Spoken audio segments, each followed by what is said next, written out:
आज याचं पण उत्तर ऐका. सून आमच्याशी बोलत नाही. का बोलावं तिनं तुमच्याशी? प्रत्येक वेळेस तुम्ही तिचा अपमान करता, तिच्या घरच्यांचा अपमान करता, खाता पिता तिच्याच हातचं नावं ठेवता.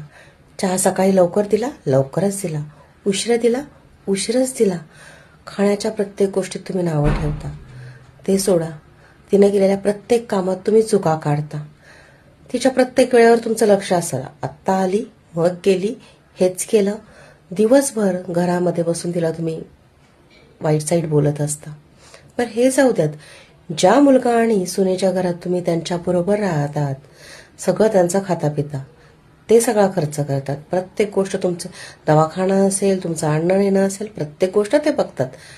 आणि कौतुक तुम्हाला तुमच्या मुलींचं असू देत, हरकत नाही मुलींचं कौतुक असायला. पण मग त्यासाठी मुलगा आणि सुनेला वाईट करायची काय गरज आहे? कुठलं कारण आहे की सुनेनं तुमच्याशी बोलावं?